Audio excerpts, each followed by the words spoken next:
Hi, it's Adewale Ademiwa here from Stresstherapist.net. Welcome to video 3 of my course on how to deal with depression. In video 1 and 2 of this course, I stressed the importance of being aware of coping rules and then revealed how these coping rules cause us to develop anchors and coping strategies that contribute to the buildup of stress in our lives. I then explained how this buildup of stress causes us to experience the feelings of doom and gloom and the huge lack of motivation experienced with depression. In this video 3, I will be taking you even deeper and finish off by highlighting practical steps that you can begin to take today to effectively combat the feelings of gloom and doom. I will also highlight what you can start doing to be in control of the frequent lack of motivation you experience. And so just because we go through all these pressures in life, 1, you experience the pressures growing up as a child. 2, you experience the pressures because you realize that the strategies you are using to cope don't seem to be working so well, because the more you try to fight, the harder things seem to be getting, purely because we started off with too much stress in our system as a result of the genetic change between ages 0 to 10. So that brings me to this. You can see this part of the diagram here. This is what I'm using to represent a depression scale. So happiness is at the top, and at the lowest point of depression is down here. So when we hit the depressed area, you may notice symptoms like this. Sometimes people tell me they experience a dark cloud just come over them, a tendency to feel frozen. They just find themselves laying in bed and just wanting to stay in bed, not because they want to, but because they have no ability to get up and go. And as a result of this pressure they feel and this sense of lowness they feel, people can engage in what I call the fight. I can refer to the fight as almost like a quicksand experience. You're trying and struggling. You know you are trying quite hard, but everything you do just seems not to work. You try to deal with this, try to deal with that. You're thinking, trying to apply your survival strategies, looking at where things may have gone wrong, trying to find how you could avoid this depressed place, and finding yourself blaming yourself for where you are, trying to bully yourself back up so that you start feeling happy again. But the sad thing is, this fight experience just increases the cortisol levels all the more. So people are trying to push themselves back up, but they keep finding they just keep floating around this area. Some may manage to get up here, but most people will just be floating around the flat mood, depressed mood, flat mood, and some will be getting down to the lowest point.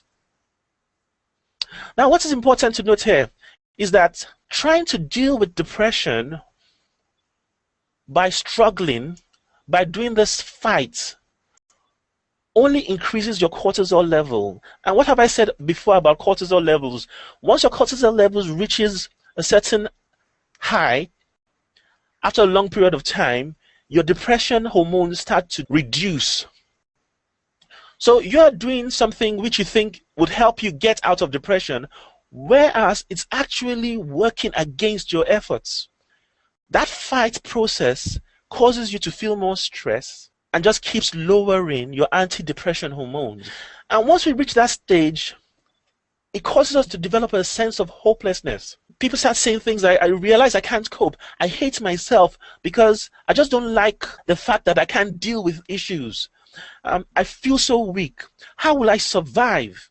And sometimes people may be able to muster enough power to push themselves up. But as soon as they start finding that their moods are improving, they have to re-engage with life again.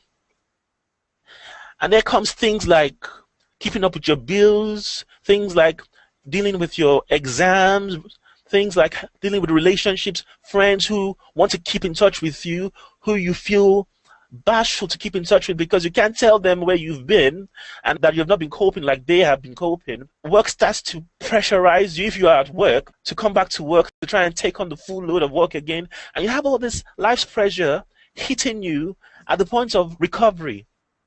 So people engage their anchors again. Remember, we talked about the anchors earlier. So people either start to avoid or start to become perfectionists, trying too hard, or just take on too much as a result of trying to show people that they can do things and they can cope. Unfortunately, the anchors lead to a repeated relapse. And I must say this, the anchor anger tends to be one of the most difficult ones to deal with. So you go to the doctor and the doctor treats you for depression. The medication or whatever strategy they use may help to improve your mood. But the anchors hit again. So without dealing with this anchor, for example, anger, without dealing with the anchors, what you will notice is that your depression will just keep coming back, keep coming back, and keep coming back. Right? So this is the fight in this case. Your mood is improving, you start to doubt yourself again, you start to feel like your personal resources for coping are low, and you start to think that the weight of the issues in the world that you have to manage is just too much. And the pressures just get so much that you feel like shutting yourself away from everything. But the more we use our anchors and the more we use our survival strategies to cope, we experience more increases in cortisol, which then forces our mood back down.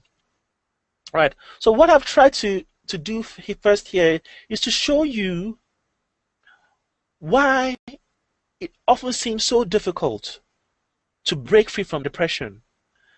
So that's because our attempts to cope, the anchors we use, the strategies we use, increases our levels of stress, which then causes us to produce less antidepressant hormones, which then pushes us down, back down to the depressed place.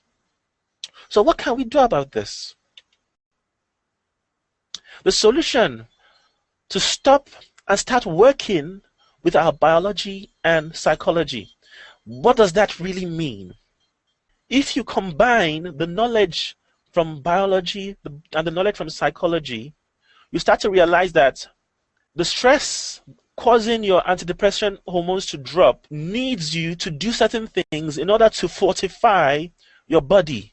Needs you to do certain things in order to fortify your mind. We need to find ways of replenishing ourselves. In the traditional CBT, when people get to this very low place, what tends to happen is we encourage people to do something active, or go for walks, go for exercises, do enjoyable things. When I first started working as a CBT therapist, I was wondering why are we asking people to do these seemingly simple strategies for something as complicated as depression? Can't we see that people are in a very deep depressed place? How can these strategies help? But to my surprise, over and over again, client after client, once you get people engaged in these strategies, they can find themselves, their mood improving, which helps to push them back up. So what I've now developed is a way of harnessing that knowledge in CBT. So to work with your biology, what can you do?